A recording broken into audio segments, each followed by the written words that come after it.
현대시 7번째입니다. 전라도 가시네. 그리고 밑에 거 뭐지? 남옥인가? 예. 이 두 개 살펴볼게요. 살펴보기 전에 일단 보기를 볼게요. 보기에 보면 이제 관점이 나오는데 가와나는 모두 시적 대상과의 동질성, 유사성에 대한 인식을 바탕으로 공감과 위로를 형성하고 있습니다. 그래서 이제 가해 화자는 고향을 떠나 타국에서 유랑하는 처지임을 고백하고 가시네와의 동질성을 드러내고요. 그 다음에 고향에서의 밝은 기억을 환기시키고 그녀를 위로한다. 한편 나는 나무들을 통해서 고통스러운 현실을 감내하며 살아가는 사람들의 모습을 보여주고 그 다음에 인간 존재의 근원적 슬픔을 떠올리고 슬픔에 공감을 표하고 있다. 이런 관점에서 바라봐 주시면 되겠다. 가를 보죠. 알룩 쪽에 입 맞추며 자랐나? 그러니까 고향에서 아마도 그랬겠지? 뭐 이런 거예요. 바다 근처에 살았나 보지. 고향에서의 삶을 떠올리게 하는 그런 말이고요. 눈이 바다처럼 푸를 뿐더러 까무스레한 네 얼굴 가시네야. 그러니까 이제 아마 눈이 바다처럼 푸르다라는 얘기를 하려고 위에 있는 얘기를 하려고 한 걸 수도 있어요. 네, 어쨌든 나는 밭을 일구며 나 화자죠. 모세다리를 건너온 함경도 사네. 그런데 아까 보기에서도 봤지만 나도 타향에 와 있는 것이고 이 가시네도 타향에 와 있는 것이죠. 이 가시네는 이제 전라도에서 왔을 거고 나는 함경도에서 왔다 이런 얘기죠. 둘 다 고향을 떠나 타향에 있다는 공통점 발음 왜 이래? 동질감을 드러내고 있습니다. 바람 소리도 호개도 호개는 호가인데 밑에 해설 나와 있죠. 호자가 이제 오랑캐 호자예요. 그래서 오랑캐들의 노래도 이젠 무섭지 않지만 그러니까 이것만 봐도 얘네가 중국 지역에 와 있음을 알 수가 있어요. 어두운 등불 및 안개처럼 자욱한 시름을 달게 마시련다만 자 그러니까 이제 괜찮다는 거죠. 나 괜찮아. 뭐 바람 소리도 이제 좀 적응이 돼서 안 무섭고 호가도 그렇게 무섭지 않고 이런 등불 및 안개 같은 이런 자욱한 시름도 달게 마시며 살 수 있어. 이런 말이겠죠. 어디서 흉참한 기별은 소식입니다. 흉악한 소식이 뛰어들 것만 같아 두터운 벽도 이웃도 못 믿어온. 그러니까 이제 좀 불안한 거죠. 무섭고 타향에 있다 보니까 북간도 술막 공간적 배경이 구체적으로 드러나 있습니다. 북간도네요. 온갖 방자의 말을 품고 왔다. 방자는 독한 저주의 말 이런 뜻인데 저주의 말을 품고 왔다라는 것이 이제 독한 마음을 품고 왔다 이런 뜻인데 약간 의역이 필요해요. 의역을 하면 목숨을 걸고 여기까지 왔다. 죽을 힘을 다해 여기까지 왔다. 이렇게 해석을 할 수 있어요. 눈포래를 뚫고 왔다. 그렇게 해석을 하니까 밑에 있는 거하고 조금 더 잘 어울리죠. 네. 가시네야. 너의 가슴 그늘진 숲속을 기어간 오솔길을 나는 헤매이자 굉장히 좀 시적인 표현인데 그러니까 너의 마음 속에 있는 그 그늘진 숲속을 나도 한번 거닐어 보자 이런 뜻인데 그러니까 네 안에 있는 속마음을 한번 얘기해 보라는 거예요. 예, 너의 속마음을 한번 얘기해 봐. 나도 한번 들어보자. 그래서 너의 지나온 삶을 내가 한번 들어보자. 어떻게 고생해서 여기까지 왔니? 뭐 이런 얘기 한번 해봐. 이런 말이에요. 술을 부어 남실남실 술을 따로 남실남실 음성상징어죠. 음성상징어 놓치지 맙시다. 제가 항상 얘기하지만 여러분 음성상징어나 색채 이미지 이런 것들은 읽을 때 이렇게 체크를 해야 돼요. 체크를 안 해놓고 있다가 문제를 봤더니 음성상징어 사용돼 어쩌고 했다. 그러면 다시 찾아서 어디 있었지 음성상징어 막 찾고 있어. 시간 오래 걸립니다. 2배로 걸리는 거죠. 그러지 마시고 나오면 바로 체크 이렇게 하셔야 돼요. 저처럼 지금 읽으면서 바로 체크 이렇게 하셔야 됩니다. 술을 따러 가난한 이야기에 고이 잠궈다. 그러니까 이야기를 해달라는 거. 술 한잔 따라봐라. 술 한잔 하면서 우리 얘기 좀 해보자. 뭐 이런 말입니다. 네가 두만강을 건너왔다는 석 달 전이면 단풍이 물들어 천리천리 또 천리 산마다 불탔을 텐데. 그러니까 온통 단풍이었을 거다. 아름다웠을 거다. 이런 얘기예요, 여러분. 이게 좋았을 거라니 아름다웠을 거라는 겁니다. 그래야 그래도가 나올 수 있는 거예요. 아름다웠을 텐데 그럼에도 불구하고 외로워서 슬퍼서 치마폭으로 얼굴을 가렸더냐 울었니? 이런 말인 거죠. 예. 그러니까 이제 뭐 단풍이 물들고 아름다우면 뭐 합니까? 고향을 떠나서 이 타양까지 올 수밖에 없었고 그러니까 이제 고통스럽고 하니까 울었겠죠. 그렇죠? 그랬더냐 두낮 두밤을 두루미처럼 울어울어. 여러분이 두가 쓰였죠. 이 두운입니다. 두운 시작하는 의문을 유사하게 하여 운율을 형성하는 거예요. 두낮, 두밤, 두루미 이렇게 운율이 형성되죠. 두낮 두밤을 두루미처럼 우러우러. 불술기 기차입니다. 구름 속을 달리는 양 유리창이 흐리더냐. 유리창이 흐르는 것은 우러우러 유리창이 흐린 거죠. 울어서 눈물 때문에 유리창이 흐리게 보이는 것이죠. 울었더냐. 그러니까 위에 이거랑 같은 겁니다. 치마폭으로 얼굴을 가렸더냐. 우러우러 유리창이 흐리더냐. 비슷한 말이죠.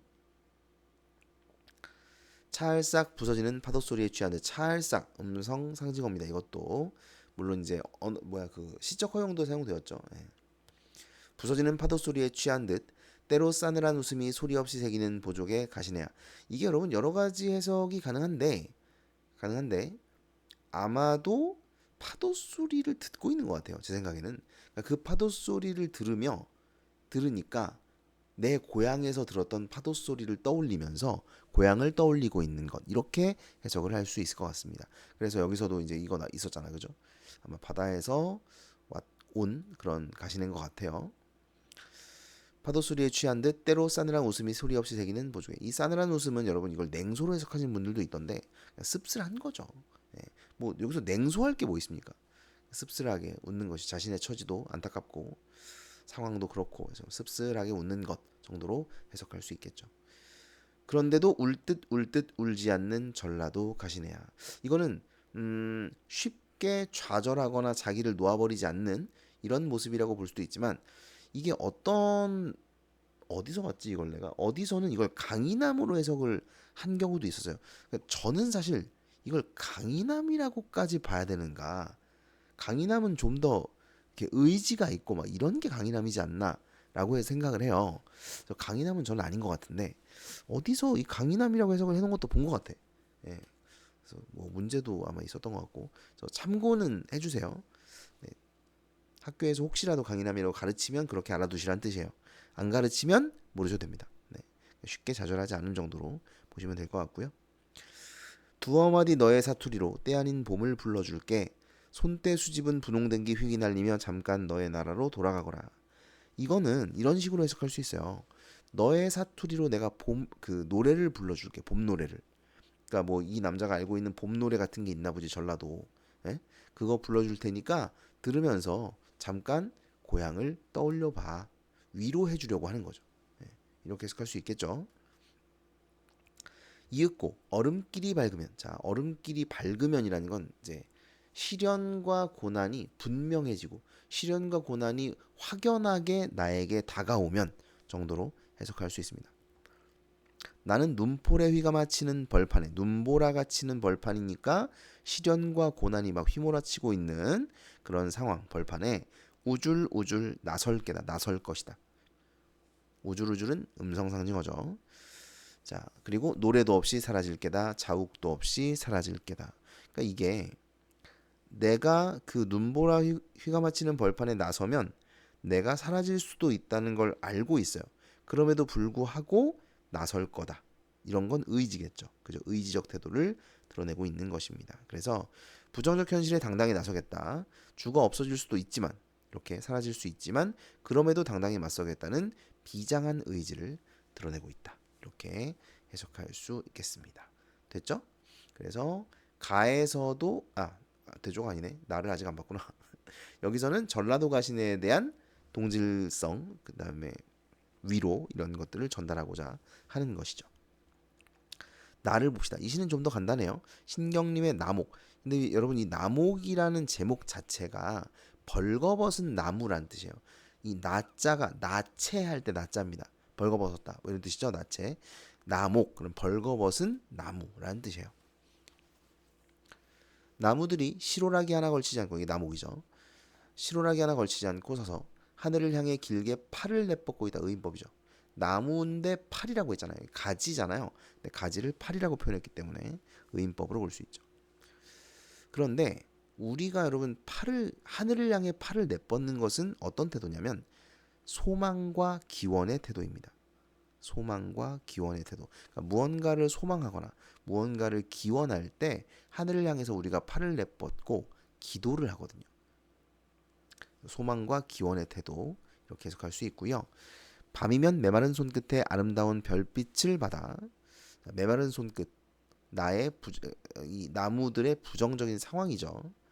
그 다음에 아름다운 별빛은 당연히 긍정적 대상이고 얘를 받아서 드러낸 몸통에서 흙 속에 밝은 뿌리까지 그것은 별빛이죠.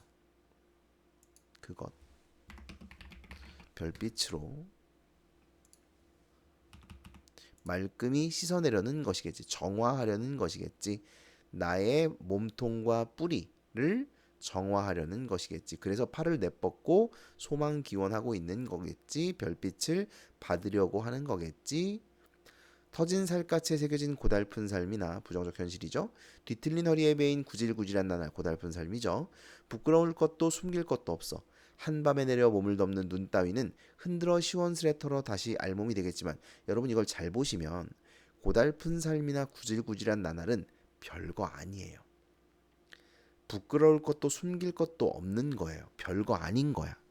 그래서 제가 지금 눈을 고달픈 삶이라고 지금 해석을 해놨는데 그러니까 얘는 별거 아니니까 쉽게 털어버릴 수 있는 거야. 이해돼? 쉽게 털어버릴 수 있는 거라서 그런 눈 따위는 쉽게 털어버리고 다시 알몸이 될 거야. 다시 나목이 될 거예요. 그렇기 때문에 이런 맥락으로 보아 이 눈을 고달픈 삶으로 해석할 수 있는 겁니다. 아시겠니? 고달픈 삶, 구질구질한 나날, 눈 전부 고달픈 삶이에요. 근데 얘네들은 쉽게 털어버릴 수 있는 거예요. 예. 근데 알고 있을까? 그들 때로 서로 부둥켜 안고 온몸을 떨며 깊은 울음을 터뜨릴 때 봐봐 다르죠? 얘는 고달픈 삶은 쉽게 털어버릴 수 있는 거야. 별거 아니야. 훅 털어버리면 끝이야. 근데 때로는 부둥켜 안고 깊은 울음을 터뜨릴 때가 있다는 거예요. 이건 고달픈 삶 때문이 아니라 그럼 뭐 때문이냐? 그럼 뭔 때문이냐? 뭐 때문인지 안 나와요. 뭐 때문인지 안 나와. 근데 그게 어디 나와 있었어? 보기에 나와 있었죠. 보기에서 뭐라 그랬습니까? 인간 존재의 근원적 슬픔을 떠올리고 라고 했단 말이에요. 그러니까 이것이 인간 존재의 근원적 슬픔이다. 그래서 울음을 터뜨리는 것이다. 이렇게 해석할 수 있다는 겁니다. 그런데 그랬을 때 인간 존재의 근원적 슬픔을 깨닫고 깊은 울음을 터뜨렸을 때 멀리서 같이 우는 사람이 있다는 것을 그들은 알고 있을까? 이런 문장이죠. 그럼 그들은 알고 있을까가 마지막에 나와야 되는데 먼저 나왔으니까 도치법이에요. 그죠?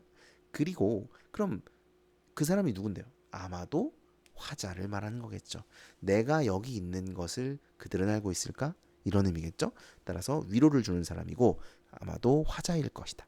이렇게 해석을 해볼 수 있고 보기에 그게 또 화자라고 나와 있어요. 보면 화자 자신을 포함한 슬픔을 떠올리고 슬픔의 공감을 표하고 있다. 나의 화자가 그래서 화자가 위로를 표하고 있다. 이런 식으로 해석할 수 있겠습니다.